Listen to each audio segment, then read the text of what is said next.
Naghahanap ka ba ng pwede mong utangan na worth 50,000 pesos na kung saan pag-apply mo pa lang is nandyan agad, approve agad, na-receive mo agad yung pera mo?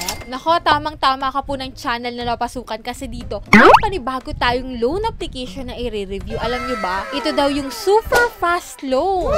Yung kumbaga naman, yung tipong super fast loan is pagka-apply mo pa lang, receive mo na agad yung pera. Ganun ba? Kaya kung ako sa'yo, papanoorin ko tong video na to kasi dito, multiple credits daw pwede rin dito. O, diba? So, kung makikita mo dyan sa title, ang pangalan nga nito si Quest Loan, Peso Loan in PH. So, available siya sa Pilipinas. And ilalagay ko dyan po sa comment section yung link nitong si Quest Loan. So, as of now, guys, meron pa lang siyang 7 rating. So, PP2 pa lang yung nagre-review dito. And meron siyang 2.7 star. Medyo maliit, no? Pero, hindi naman na masasabi sa isang rating kung okay yung performance sa isang loan application. Mas maganda na alamin muna natin. And ngayon nga, ipapakita ko sa video na to kung magkano ba talaga yung totoong ipapaloan sa atin. Kung 50,000 pesos ba talaga. Kasi goods yun ha, kapag naka 50,000 agad tayo, lalo't first time tayo. And yan nga, bago tayo mag-review dito kay Quest Loan, para po dyan sa hindi pa nakasubscribe sa aking YouTube channel, nako, wag ka na mag-alinlangan na i-click yung subscribe button at i-like itong video na to at mag-iwan ka ng comment dyan sa comment section kasi meron po tayong pa-weekly Gcash giveaway. So, linggo-linggo po, may nananalo ng ating pa-Gcash giveaway. 5 po yung aking pinipili ha. And every video na ina-upload ko po, kumukuha po ako ng 1 lucky winner. And tuwing last Monday of the month po, may nananalo ng ating pa-cellphone giveaway. So, nung last Monday nga po, in-announce ko kung sino yung nanalo sa ating pa-cellphone giveaway. Kaya, i-check nyo po yung video ko nung Monday para makita nyo at malaman nyo kung sino yung nanalo sa ating pa-Gcash at pa-cellphone giveaway. Pero kung interesado ka naman dyan na mangutang online at hindi ka pa nakakapag-decide kung anong loan application yung uutangan mo, nako, keep on watching.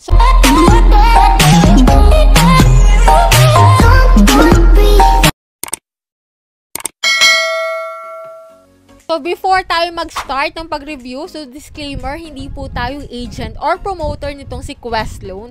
So, dito ipapakita ko sa inyo guys yung feature or kung anong meron sa app at magpapaloan ba talaga to ng 50,000 pesos, lalo't first time tayo.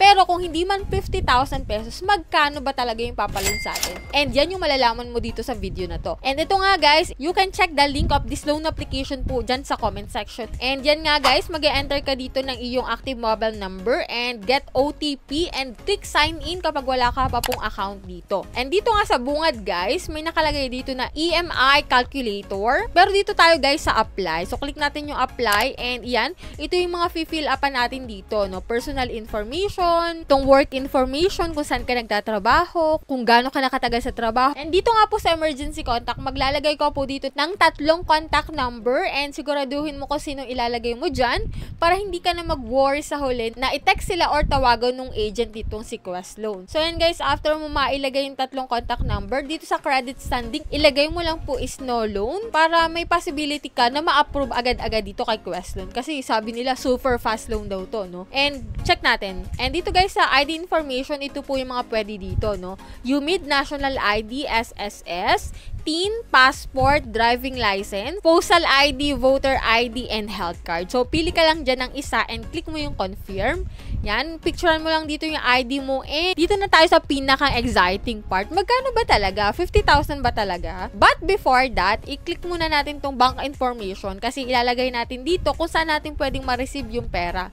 Pwede dito sa e-wallet or bank. Dito guys sa e-wallet, pwede sa GCash, PayMaya, GrabPay, and OmniPay. Pili ka lang dyan ng isa. Ilagay mo yung account information mo. And dito guys, bumalik ulit tayo sa una. And meron ditong isang loan application na Balinese Cash. Hindi ko alam yung basa ha, pero yan, letter B. And yung quota range dito is from 800 to 35,000. And ang interest rate is 0.8%. Yan, meron na daw ditong 878 times of application. I-check natin kung anong meron dito, no? Kasi Quest Loan yung in-apply natin and then napunta kay Balinese Cash.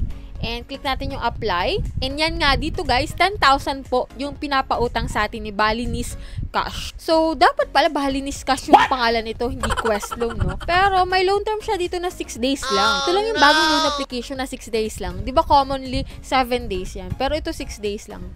Pero yung amount to receive dito sa 10,000, medyo mataas ha. Kasi 9,892 pesos. At ang interest lang na ibinawas is 100 pesos. And service fee na 8 pesos. Medyo alanganin ako dito sa amount to receive and do sa service fee na 100. Anyways, click natin yung submit para malaman natin kung 9,892 yung marireceive natin. Ayan, kinlik ko na po yung submit. And nakalagay dito guys, no, successful. Your application is under review. Yun yung pinakamalungkot sa isang loan application, lalo't bagong loan application, na after mo mag-apply, after mo mag-fill up, at the end, under review. Yung pinakang last step. And check natin guys kung ma-approve tayo dito or hindi. So, antay lang tayo ng ilang minutes. And ito naman po ay nakapag-apply na ako before ako mag-vlog. And ito po yung lumabas sa aking loan application. And nakakalungkot pong ibalita sa inyo na iyan.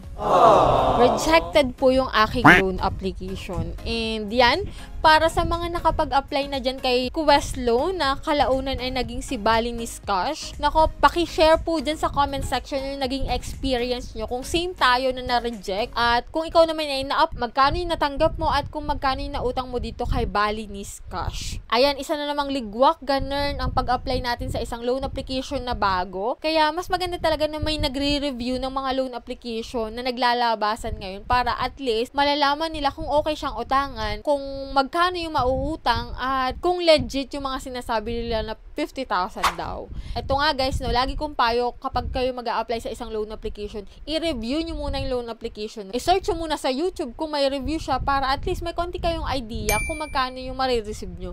Huwag kayong basta-basta mag-a-apply na lang sa isang loan application. That's all for today. Kahit nakakapang hinayang sa mga hindi pa dyan nakasubscribe sa aking YouTube channel, nako, pakiclick na po yung subscribe button at i-on nyo na rin po yung notification bell para hindi na kayo katulad ko na nadidismaya rin sa mga bagong notification. Para at least updated kayo sa mga bago at alam nyo kung magkano yung marireceive nyo. So, bye-bye na muna for now guys. See you on my next vlog. Cryptocurrency rates are constantly changing, and you can profit from this fact. Via rate differences, you will earn up to 18% weekly. It doesn't matter how much you plan to invest, as you can try it out with any budget. Never worked with cryptocurrency before? Just request a beginner's guide by the link. Sa mga gusto ng extra earnings dyan, ito po yung download link ng Turlo Royal account. Napakasimple lang po mag-login dito. Go to their dashboard. And as you can see on their dashboard, meron sila ditong receive funds for PayPal na umaabot na ng $2,430.98. So, ganun kalaki guys. At meron na sila ditong earnings na $281.57. Napakarami na rin ng transaction na naganap dito within a week. As you can see sa status ng kanilang transaction, puro in progress at marami na rin completed. So, wala nang paligoy-ligoy guys. Ito po yung kanilang login account, which is itong turloroyalgroup@gmail.com. And ito po yung password, I want 25%. And if you will make a trade, I would suggest guys na gamitin mo yung fast payment kasi meron yung 10% extra rate. Kung saan guys, mabilis yung payout at within 24 hours, nasa kamay mo na yung iyong earnings. Kaya ano pang inaantay mo guys? Mag-trade ka na dito kay Turlo.